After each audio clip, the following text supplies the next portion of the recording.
สบายดีสบายดีโอ้ยมือพักผ่อนอีกมาเวียนมาฮอบอีกแล้ว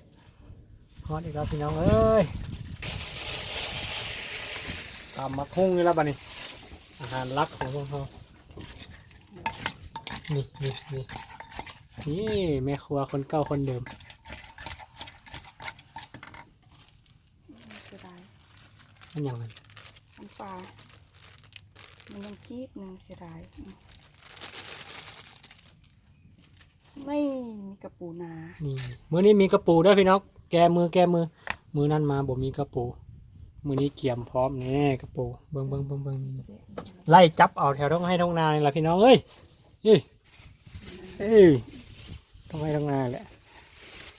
บ่ได้อยู่ให้อยู่นาเด้อนี่อยู่เฮือนคือเก่า เดือนที่เก่า แต่ว่ามันใกล้นาแม่ครัวเขากำลังจัดแจง ประเดี๋ยว ปลาเป็นยังไง เด็ก ปลาแดกว่ะเดี๋ยวโทษสิใส่กระปุกมากับพอดีกระเทินพอดีแบบว่า เป็นแรงงานมินิเอามาเฮ็ดเฮือนนี่มือพักมาก่อยปูนพี่น้องนี่ค่ะยุกไก่มาก่อยน้ำกันเด้อ ช่วยกัน นี่ นี่ มาซอยกันเนี่ยนี่แหละประหยัดงบถึงหัดจ้างเพิ่นก็เอาหลายพี่ลึกทุกมื้อนี่เมื่อยใช่แต่ก็ต้องสู้ซ้นนี่แหละได้เฮ็ดเอาเองนี่แหละ มาทุกคนมื้อนี่ เพราะมื้อนี้มา3 คนแล้ว เว้นมากี่คน มาครบทีมนี่จำกันได้ดีเสื้อสีส้ม หลายคนอาจจะเคยเห็นกันมาแล้วคลิปแต่ละคลิปเราก็อยู่นำกันตลอดเนาะ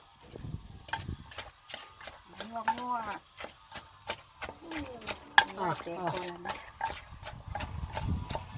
คือสีเข้มนะ แม่ครัวเขากันรู้สึกว่าเฮ็ดเวียกหลายมื้อนี้จนโซ่ขาดโอ้ยตำมะฮุ่งจนโซ่ขาด ชิมเอาเป็นยังไง โว้ยพอแล้วไม่ต้องปรุงอย่างไรแซ่บละ ฮุ่งนี่มะฮุ่งซื้อเอาหรือปลูกเอาไหนฮะ มันหุ้งในตู้ โอ้ฮุ่งไม่ตูเนาะเป็นรักเอารักของพระเจ้ามาฮุ่งรักนี่แซ่บเลย โอ้ลืมกระปู กระ แช่ ปุก เกลือพักแม่กระปูเนี่ย คนใส่กันสลองแสลงก็เดี๋ยววันน้ำมันก็สิทอกจะล็อกใส่ โอ้เสียกระปูเอาตัดเลย ปาดโถตำลาวอันนี้มันเป็นตำไทยตำลาวแซ่บคือกันแหละต้นตำรับเลย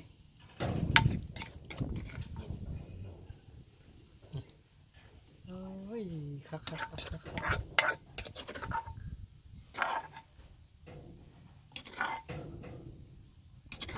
ทางนั้นเขาสบายดีแน่ทางนั้น ใส่ได้แล้ววันนี้ทำแล้ว ตามด้วยหอยแข็งเหมือนนี้เขามีหอยแข็งมาเหมือนนี้ ตามด้วยหอยแครงซื้อหอยแครงมาโลนึงโลละ40พี่น้องเลยหอยแครงกับป้าความแพง 50แต่ว่าซื้อ 50อย่างเขาเดาผิดพลาดนะป้าสดๆเลยมันกัน เนาะโอ้ใหญ่ หน่วยมักง่าย เพราะอันนั้นเนี่ยมันลายมันต่างกันขั้นตัวนั้นมันยังตัวนิดนึงเนาะ ความต่างเนาะหอยแครงก็ซื้อเอาอยู่ทางเข้ามานี่แหละพี่น้อง มา บกไก่ เข้ามาเลย มากินน้ำกันนะบัดนี้ได้ เจียว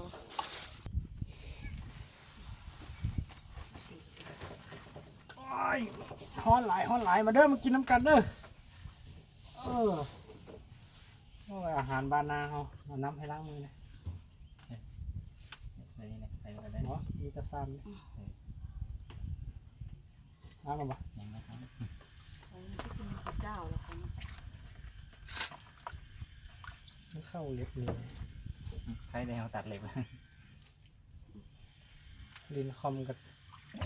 นั่งพิมพ์นี่จะตักคนแล้วมันจะ ลงมือ ลงมาเลยวัน ส นี้ มัยก้อนนั้น คิดไล่ราคาสินค้าเองแห้งโหดสินค้ามีทุกอันเจ้าของเป็นคนคิดไล่เลยกดจากคิดไล่มันละจนตาบูเบิ้งพอนะเจ้าของลึงจากคิดไล่ ปกติมันเหมือนสีสางจะเป็นไรครับอันนี้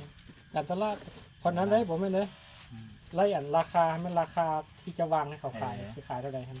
สินค้าทุกตัว มันราคาต้นทุนมันอันนั้นปะ มีทูอยู่อันเดียว ราคาเป็นเท่าไหร่ ตกการมีทู ว่าเจะของเป็นคนนั้น เอามาอันเดียวอ่ะ วายลายเลยเนาะ ใส่ กระถางตัวนั้นนะ ทำตัวได้ นี่นะ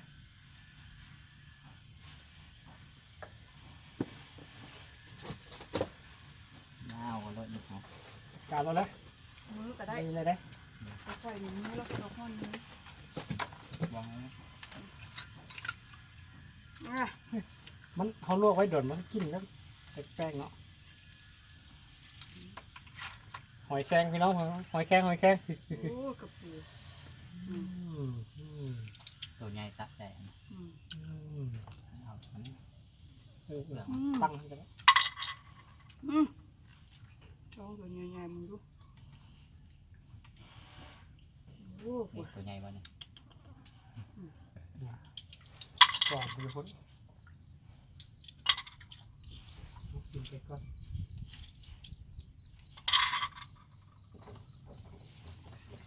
มาเบิ่งไกลๆพี่น้องมาไกลๆมาไกลๆเดี๋ยวจะเปลี่ยน เจลเขาจะแซ่ เพื่ บ อละ เนาะ โซน แซ่บไว้เจลเขาจะ นี่ เขาเจ้าเฮ็ดเจลแซ่บเนาะ จักเสียวหนึ่ง ไม่นะเฮ็ดเจลแซ่บเนาะ กระเจ้าฮะ อืม ลองดู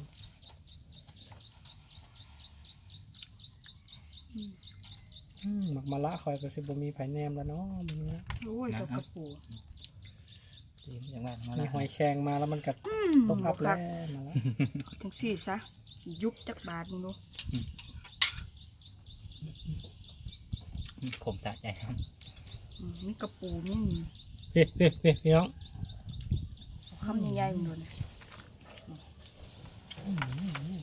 เขาอยู่บริวัติเนี่ยซอยอยู่เลย เอา เยอะ โอ้ยทำดี อืม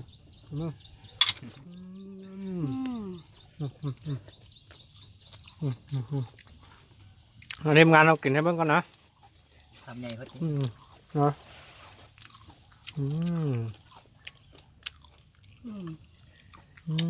ชาบให้น้องเมนูกับมักแตง เอาทั้งนู้นมึงนู้นคำใหญ่น่ะ เอาทั้งน้อง โอ้อันนี้ยังคำใหญ่แล้วนี่คำน้อย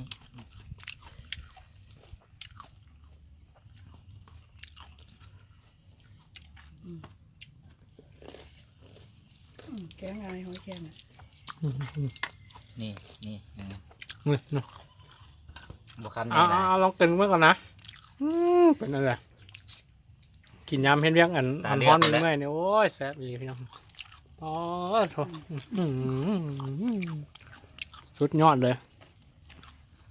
พี่น้องเอ้ยอาหารเรามีครบนะตู้สุดยอดแล้วนี่นะ ทานั่งกิน โอ้สบายเนาะคนกินนี่เนาะ กันเอง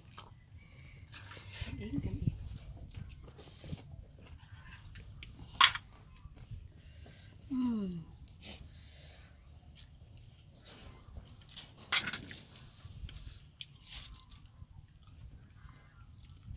แต่ตกน้ำยังไม่โทร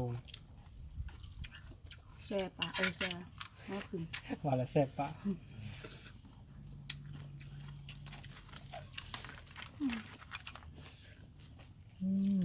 ยุบตำหงคักๆนี่นี่กระปูพร้อม มันใหญ่ๆเลย มักหลายตำหงกินในทุกคาบ มันมีแกงหน่อไม้เนี่ยสุดยอดเลยนะ มื้อหน้าที่หารนอกมาแกงทุกกินพี่น้องเอ้ย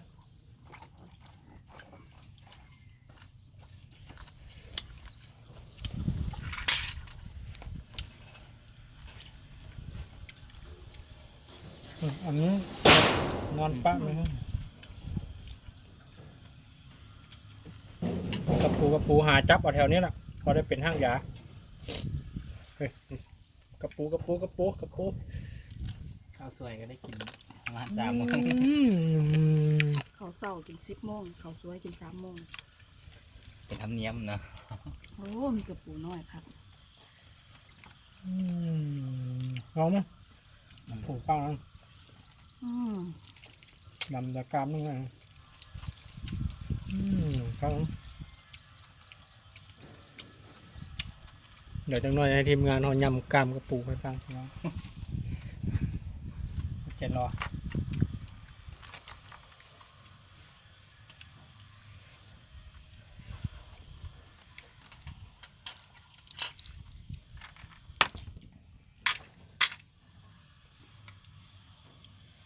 มันก็แซ่บอยู่นะแค่มันก็พอกินอยู่ราคานี้กันนี่มันลายน้อยกว่าเนาะ มันบอกตัวมันแพงๆมันจะลาย แพงลายใหญ่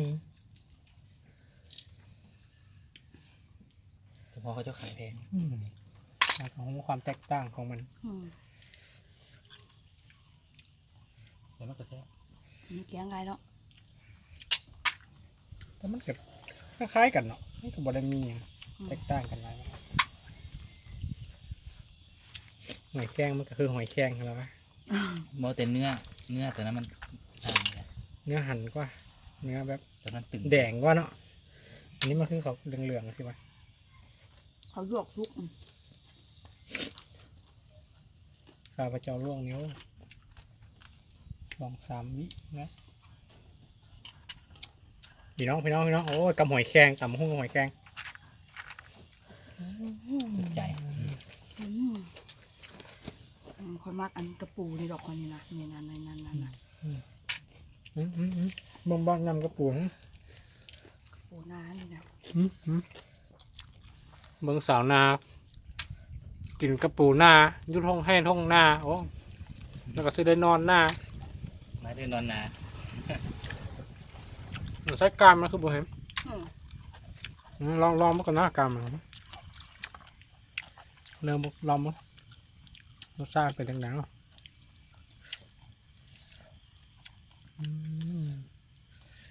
เอา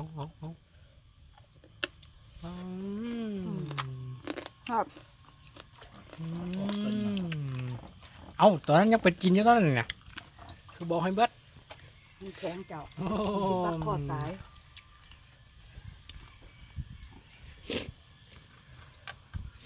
กินไปน้ำซุปขี้มุกไปน้ำโอ้แซ่บหลายพี่น้องเลย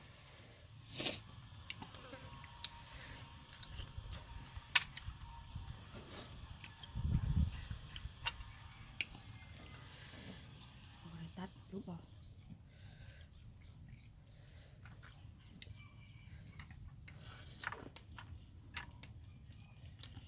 แกะยากไหม หน่อไม้แซ่บบ่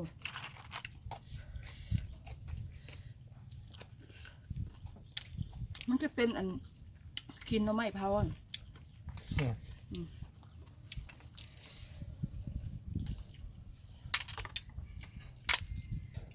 อันนี้ไม่ค่อยแต้มันเลยเนาะ ของใหม่เรื่องของเก่า มาจัดมาแล้วมากขึ้นแล้วมากแล้วมัน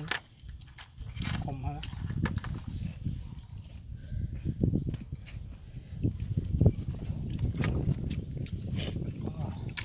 โอ้ยขี้มุกนี่ก็ได้เนาะอยากกินพันเยอะเดี๋ยวมาคาดพันตอนนี้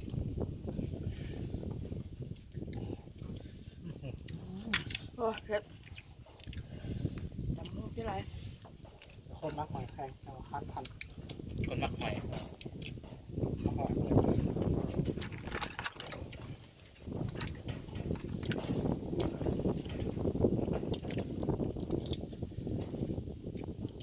บนหนึ่งกับโล45บนหนึ่งโล50หัวเขียน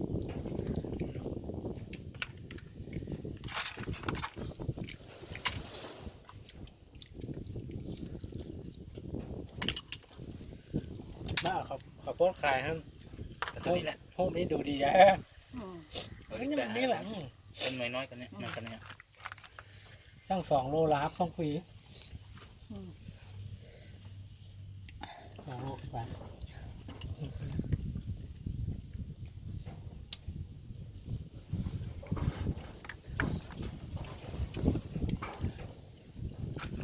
พอเขาเจ้าปวดดีๆเนาะขอบคุณ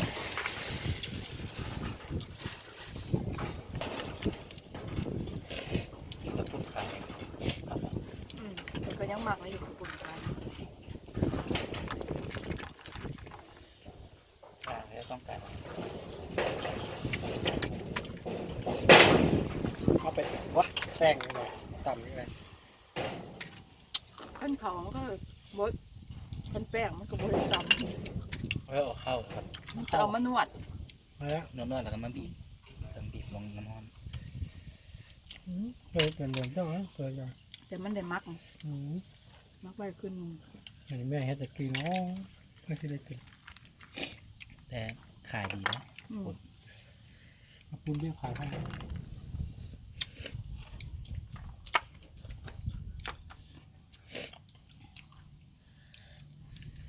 อื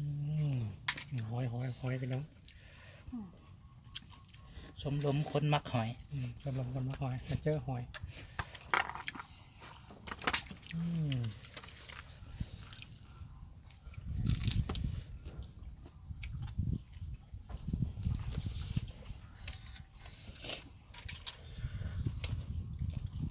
เป็นมันนะ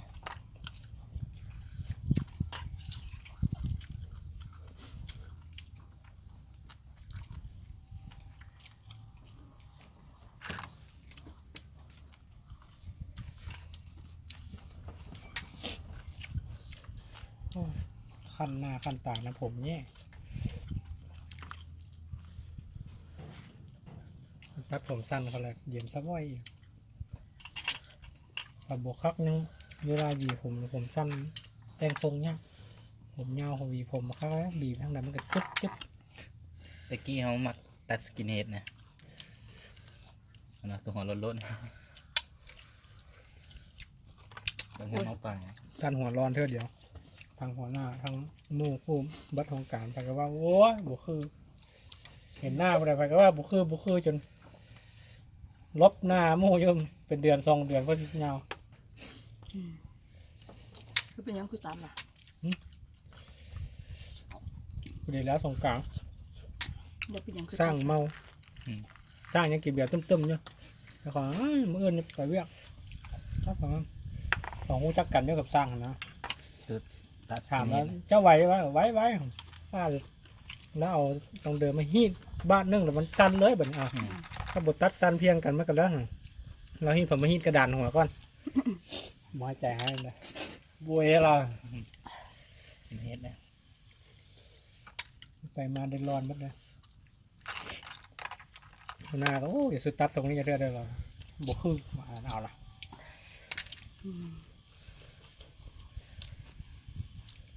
ไปเห็นหน้ากันห่วงจะได้ลบหน้าหมู่ยังบัดเดือน เอา ซะ บ่ นะ เบียร์แก่ข้าวนี่ มีหอยแครงเบียร์ก็มีนะ เบียร์ลาว เบียร์ก็มีพี่น้องเอ้ย โซลงได้ไหม กล้าโซ่แล้ว ซะ เนี่ย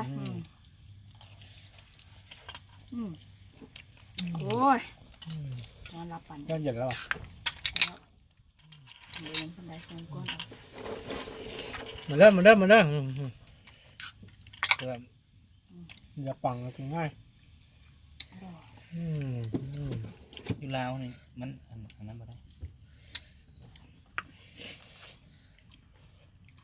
มาสลองกันก่อนวันนี้โอ้โห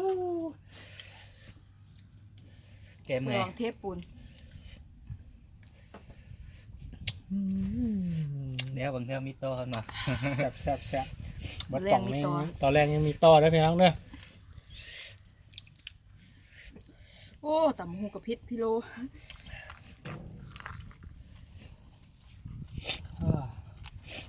เป็นไทยนี่จะลงบ่ได้แล้วนี่ ว่ะ เวลาเขาเจ้าจะผิดเขาเจ้าจะบัง มันผิด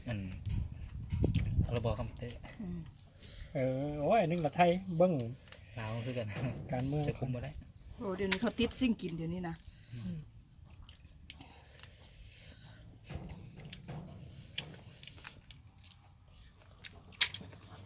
ลาวห้อง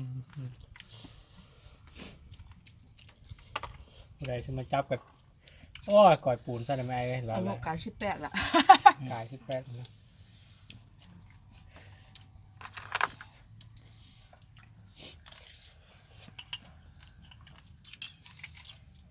เผ็ดกันนะ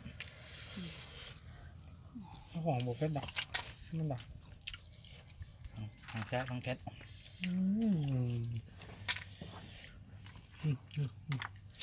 ไอ้แกงได้กินสมใจแล้ว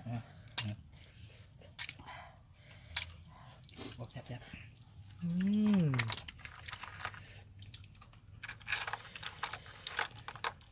้วอย่าลืมติดตามผู้ใดที่ได้เห็นคลิปกิจกรรมของพวกเรากับอย่าลืมติดตาม เอาลาครับอันแขกนำผู้ชมนะอันเจ้าของวิดีโอฮันมัวกินเดี๋ยวมัวกินอันนี้เนี่ยคำสุดท้ายคำสุดท้าย ได้ คำสุดท้ายบนนังกันป้าดู กล้วยไปแล้ว ซ้ำโดวยเบียร์ลาวกันวะสุดยอดสุดยอดเอาบายบายพี่น้อง